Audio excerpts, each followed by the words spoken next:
Hey everyone, I'm Jeff Teague. I'm in Raleigh, North Carolina. We're at the park today and we're learning more about the 2021 Chevy Bolt. This is the Premier trim. Chevy Bolt is one of those vehicles that frankly I didn't know that much about, so I set out to research this one.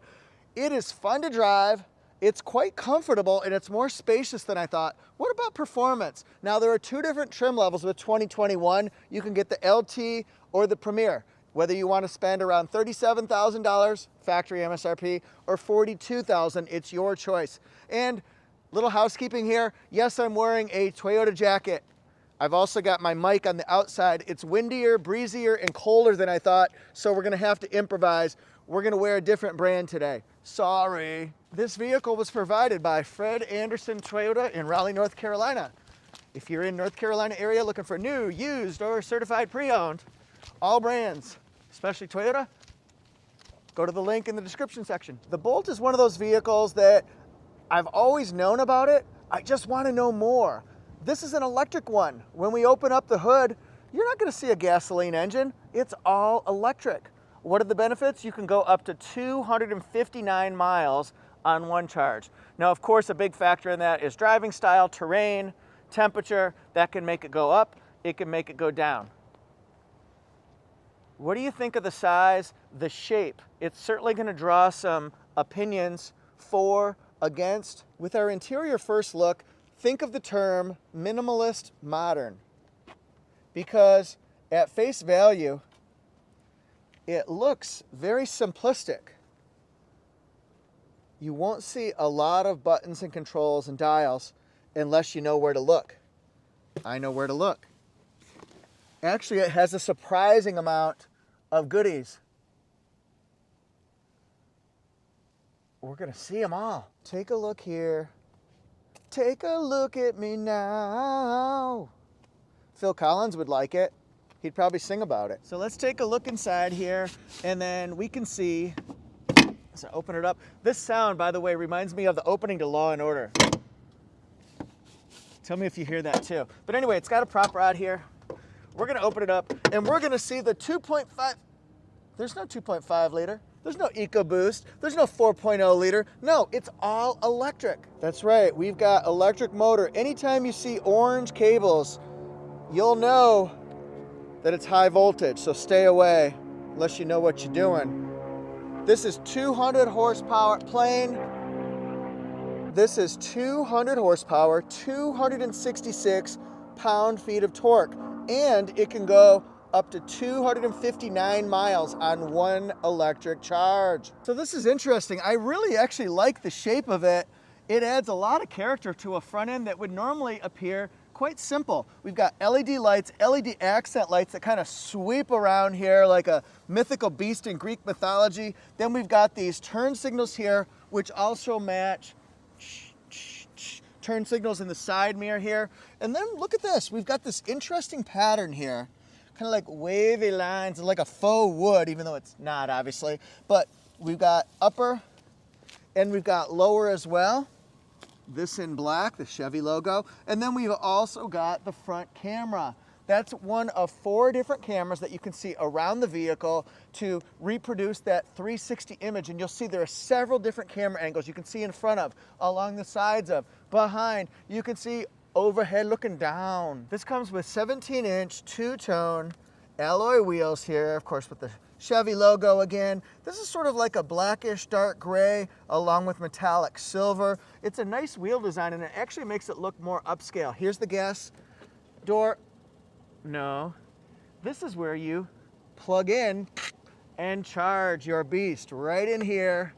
Easy to remember, and it's also probably convenient when you're in your garage to pull up to your charger that you've got set up there and then plug it right in. Convenience. Let's look along the sides here. When we're inside the vehicle, this is going to be a benefit to you. This giant knockout window right between the A-pillar and the side mirror. It's going to improve visibility on the inside. We'll show it when we walk around. You can see it's got chrome accents here, along with silver roof rack, metallic handles right there. And again, look in there, see the visibility right there? It improves what you can see in front of and along the sides of your vehicle. So let's get in the car and I can show you what the lights look like backing up. You can see brake lights, tail lights. We'll see our flashers. Okay, now we're gonna back it up.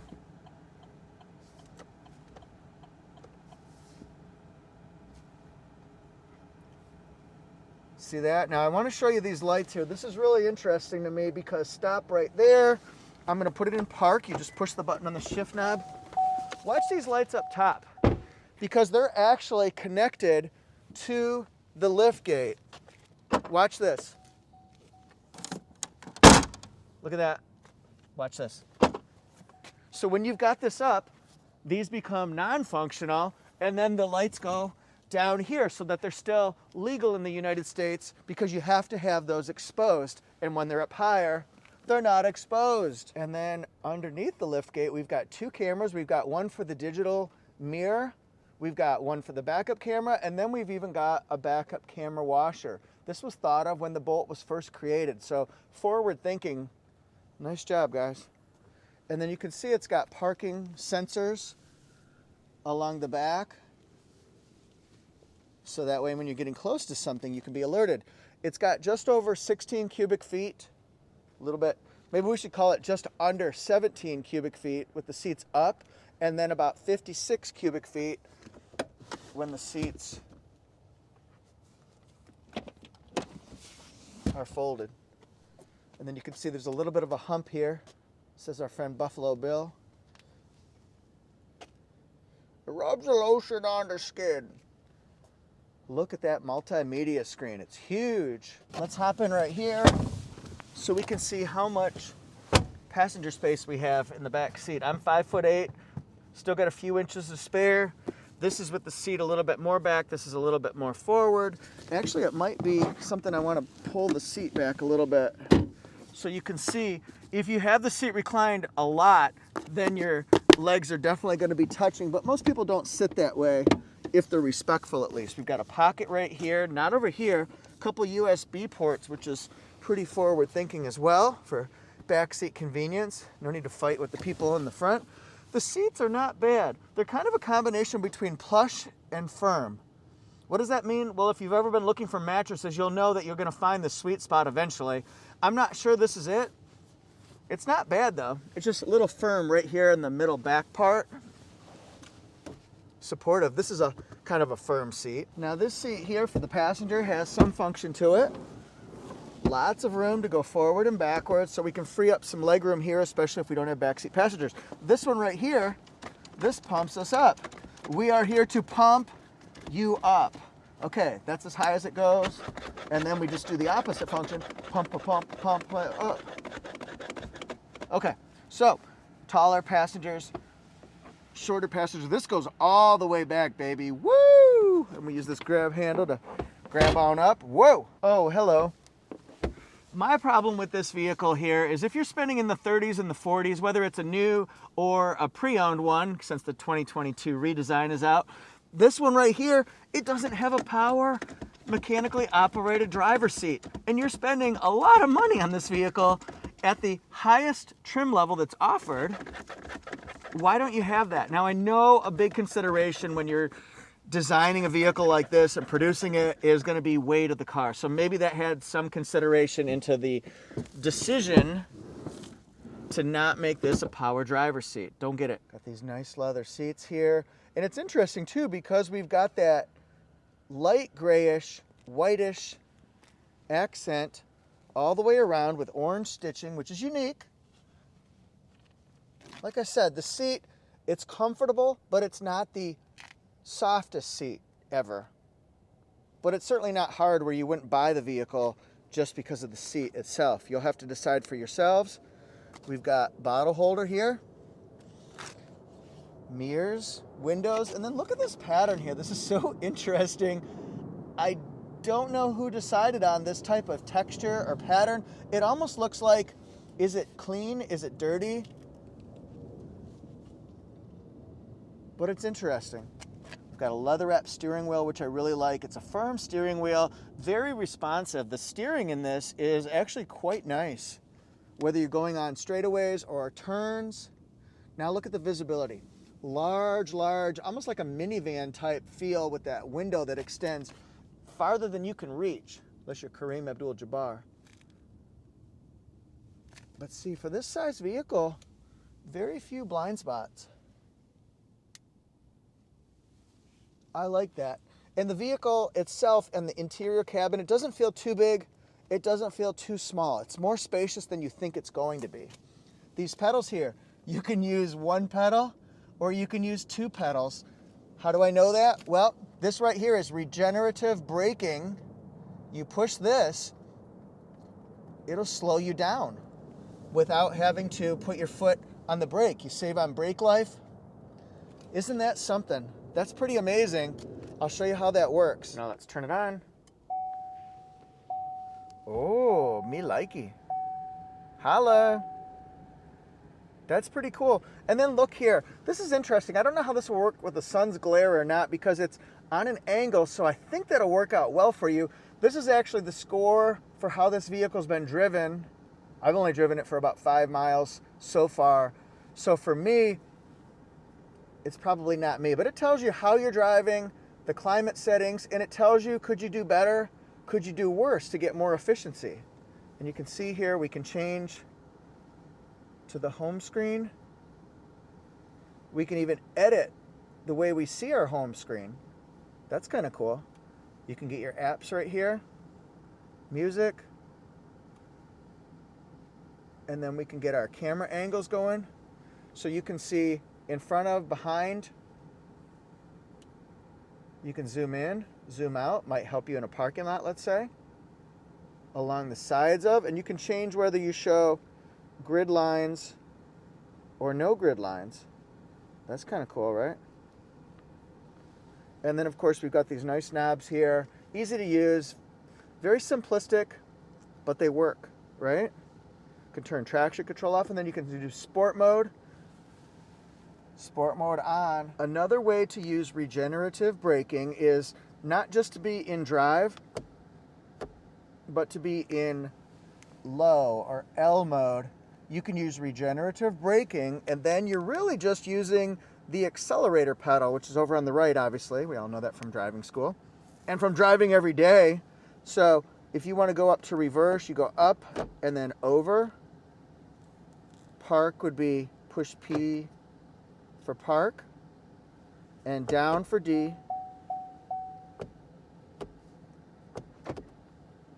and then down further for L. That's the regenerative braking, and you can use that while you're actually driving. It does have an electronic parking brake, and then if we kind of switch the camera angle over here, you can see 2 USB ports as well as an auxiliary jack. So we got an auxiliary jack there.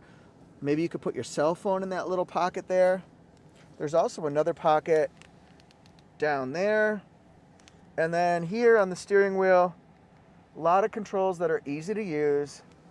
We've got radar cruise control, lane keep assist. We can go through our information display right here, voice commands that you can give it, phone function. So I'll just go through some of these just so you can see what is available.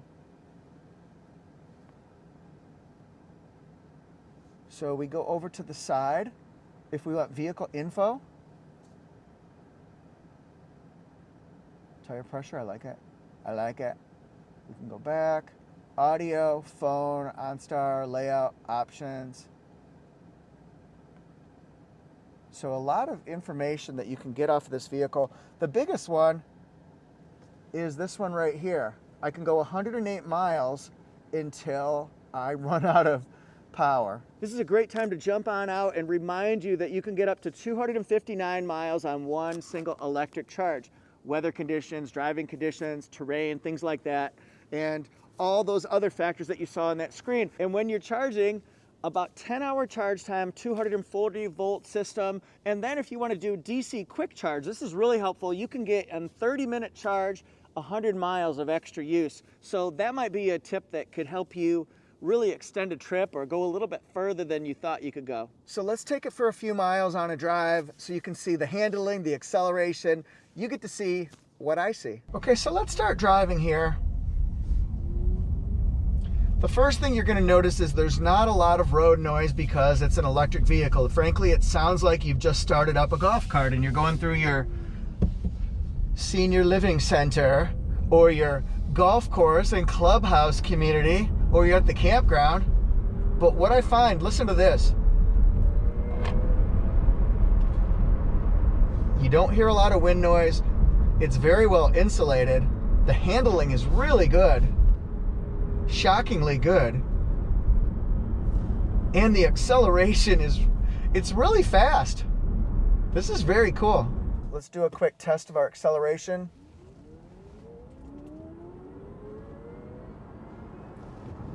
Wow, that had some get up and go, so you can get up and went. I went fast. That was really surprising, you guys. I did not expect this out of a Chevy Bolt. So now I get it. I finally get it, you guys.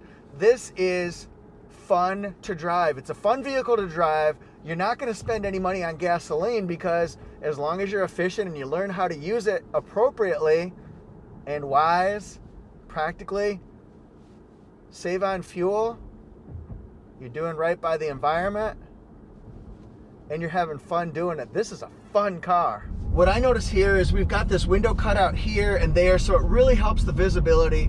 Large windows for the size vehicle that it is. It almost seems like it dominates with windows.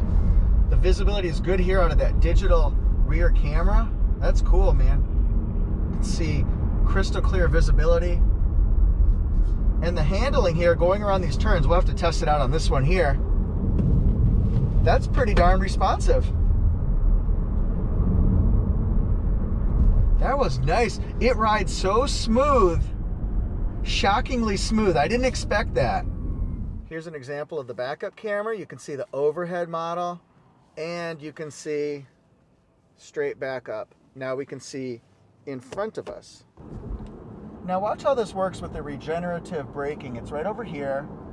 If you just push this, it slows you down and it's sending more power to the battery. So regenerative braking means you don't have to charge it to get more power. You can use the regenerative braking, which will bring you right down to a stop. That's one way to do it. Now if you're in D for drive, you can also shift down, go to L, and it's at the regenerative braking. So now watch. I take my foot off. It will slow you down. It's sending more power, recharging the battery, and it will stop you right there. I didn't have to put my foot, watch this, on the brake at all. It just stops. And then what we've got here, we can use these commands. They're real easy to use. You can control your heat, heated seats, air conditioning, power, easy to use controls. They're all facing me, which makes it really easy to get to access. I like that it's colorful. It keeps my attention if I'm looking at the information display. And actually, it brings out heat and cooled air very quickly. So it will cool you down. It will heat you up pretty fast. Let's check the turning circle here.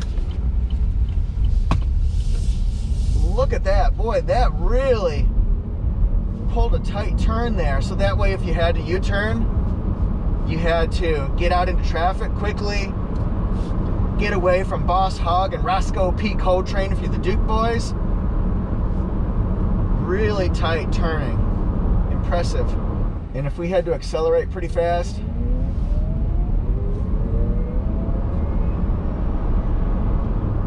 wow. See, it does what you need it to. It could get onto a highway, pull out into tight traffic, probably go up a hill just fine. You surprised me today, Bo. Everyone, thank you so much for watching and being part of AutoJeff. Let me know what you thought of the Chevy Volt. Did you learn anything new? Any surprises? Something that jumped out at you?